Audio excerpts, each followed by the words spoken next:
अमेरिकी राष्ट्रपति के भारत पर 50% के टैरिफ लगाने के तुरंत बाद ही 5 अगस्त को आरबीआई ने डॉलर रूबल ट्रेड को लेकर एक बड़ा ऐलान जारी किया। क्या भारत अब ट्रंप का जवाब रूस से तेल खरीद के देने वाला है? क्यों हो रही है डी डॉलराइजेशन पर फिर से बहस? क्या आसान होने वाला है? इंडिया यूएस ट्रेड की जगह इंडिया रशिया ट्रेड की बातें क्यों हो रही हैं? क्या अब रशिया भारत में बड़े पैमाने पर इन्वेस्टमेंट करने वाला है? क्या है ये पूरा मामला? चलिए इस वीडियो में मैं आपको बताती हूँ। Hello and welcome to morning 9। मैं हूँ मीनू शर्मा। कुछ दिनों से एक टॉपिक फिर से सुर्खियों में आ गया है, भारत रशिया की दोस्ती।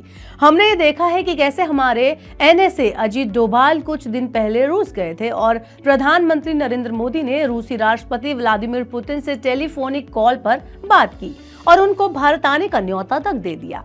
ये सब कुछ ऐसे टाइम में हो रहा है जब अमेरिका हमारे रूस से रिलेशंस को लेकर काफी स्पेक्टिकल है। तो इस कहानी के सूत्रधार हैं अमेरिकी राष्ट्रपति डोनाल्ड ट्रंप भाई साहब, जिन्होंने भारत के रशिया पर सैंक्शंस के बावजूद रशियन ऑयल के इंपोर्ट और उसे इंटरनेशनल मार्केट में सेल करने को लेकर उससे प्रॉफिट कमाने तक का आरोप लगाते हुए भारत पर 50% तक का इंपोर्ट टैरिफ लगाने का ऐलान कर दिया। इसके तुरंत बाद ही 5 अगस्त को भारतीय रिजर्व बैंक ने एक बड़ा कदम उठाते हुए रुपए रूबल ट्रेड में एक बड़ी सहूलियत दी। आरबीआई ने कहा कि अब भारत के जो भी बैंक ऑथोराइज्ड डीलर कैटेगरी 1 में आते हैं उन्हें बिना आरबीआई की परमिशन के ही रूस के बैंकों के लिए SRVAS यानी कि स्पेशल रुपी वोस्ट्रो अकाउंट खोल सकते हैं। यानी कि वो अब अपने आप ही कर सकते हैं, उनको आरबीआई से परमिशन लेने की कोई जरूरत नहीं है। और जो इन सब में सबसे बड़ी दिक्कत थी वो थी भारत और रूस के बीच का ट्रेड डेफिसिट। आरबीआई ने इसका भी सॉल्यूशन देने का एक रास्ता निकाल दिया। अब इसमें पड़े रुपए को रूसी कंपनियां सरकारी बॉन्ड, ट्रेजरी बिल्स और दूसरे निवेश जैसे इंफ्रास्ट्रक्चर प्रोजेक्ट के जरिए इन्वेस्टमेंट करके प्रॉफिट बुक कर सकती हैं। अब सवाल ये उठता है कि ये वोस्ट्रो अकाउंट आखिर है क्या? तो इसे आप इजी लैंग्वेज में ऐसे समझ सकते हैं, जैसे मान लीजिए रूस का एक बैंक चाहता है कि उसके पास भारतीय रुपए में पैसा रखा जाए, तो वो भारत के किसी बैंक में अपना एक अकाउंट खोलता है जहां उसका पैसा इंडियन करेंसी में जमा किया जाता है। इस तरह का अकाउंट वोस्ट्रो अकाउंट कहलाता है। अब इसी का स्पेशल वर्जन है SRVA। तो इसकी जो सबसे बड़ी खासियत होती है वो ये है कि इसमें पैसों को डॉलर या किसी दूसरी फॉरेन करेंसी में ना एक्सचेंज करके सीधे रुपए से रूबल में कन्वर्ट करने का ऑप्शन होता है। तो यानी कि ऐसा नहीं होगा कि पैसे यानी कि रुपए पहले होंगे कन्वर्ट डॉलर में, उसके बाद किसी और करेंसी में, सीधे ही आप रुपए को आप रूबल में कन्वर्ट कर पाएंगे।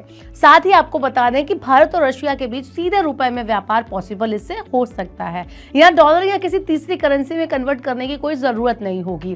खास तौर पर क्रूड ऑयल के ट्रेड में इसका बहुत ज्यादा इस्तेमाल होता है। जो पहले भारत रूस से तेल खरीदता था तो उसे पेमेंट डॉलर में करना पड़ता था।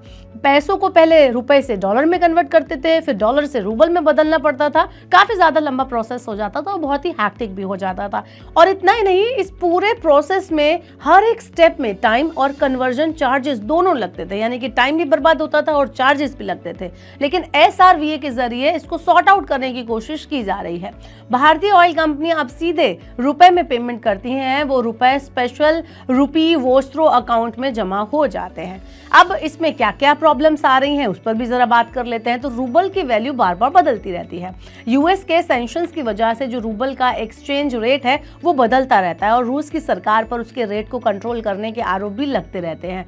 तो इससे सीधे रुपए रूबल की अदला बदली आसान नहीं है और कई बार हमें डॉलर के रास्ते ही जाना पड़ता है। फिर एक बड़ी प्रॉब्लम आती है, वो है स्विफ्ट बैंकिंग नेटवर्क पर यूएस और वेस्ट का कंट्रोल होना। इन दोनों ही इश्यूज के सॉल्यूशन के लिए एक तो रुपए रूबल का डायनामिक एक्सचेंज रेट सिस्टम बनाने की कोशिश चल रही है, जिससे बीच में डॉलर का चक्कर ही ना पड़े, और दूसरा स्विफ्ट के बजाय दूसरे फाइनेंशियल मैसेजिंग नेटवर्क का इस्तेमाल करने के रास्ते तलाशे जा रहे हैं। और अब ये तीसरा आरबीआई का दाव, जिसमें कि अब रूस के पास जो रुपए SRVA में पड़े हैं उन्हें सिर्फ ट्रेड में नहीं बल्कि भारत के सरकारी बॉन्ड, शेयर और इंफ्रास्ट्रक्चर प्रोजेक्ट में भी निवेश किया जा सकेगा। और इसके अलावा एक और इंटरेस्टिंग आइडिया सामने आया है कि अगर रूस के पास रुपए हैं और भारत से वो किसी तीसरे देश को सामान बेचना चाहता है तो पेमेंट सीधे वोस्ट्रो अकाउंट से ही किया जा सकता है। ये भी एक तीसरा और बहुत ही शानदार ऑप्शन है।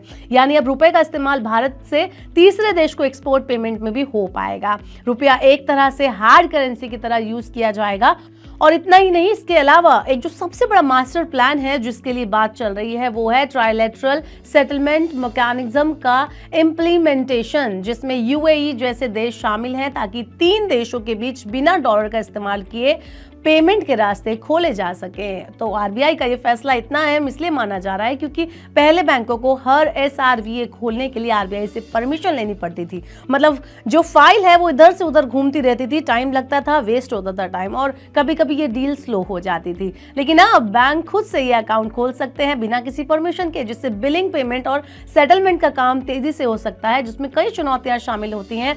भारत का रूस से खासकर तेल की वजह से इंपोर्ट बहुत ज्यादा है। इसका नतीजा ये होता है कि रूस के पास ढेर सारे रुपए जमा हो जाते हैं, जिससे कई रूसी व्यापारी रुपए की बजाय डॉलर से पेमेंट करना पसंद करते हैं, क्योंकि डॉलर को वो आसानी से बाकी देशों में भी खर्च कर सकते हैं या बदल सकते हैं।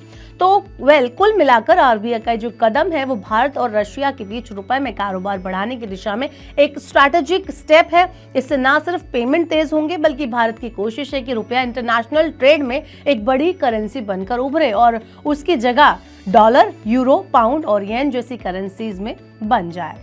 तो इस तरह से आपका क्या कहना है इस वीडियो पे, आप हमें बता सकते हैं। स्टेप को आप कैसे लेते हैं, आप अपना फीडबैक हमें कमेंट बॉक्स में दें। ऐसे ही और वीडियोस के लिए देखते रहिए मनी 9 और सब्सक्राइब करें मनी 9 का यूट्यूब चैनल।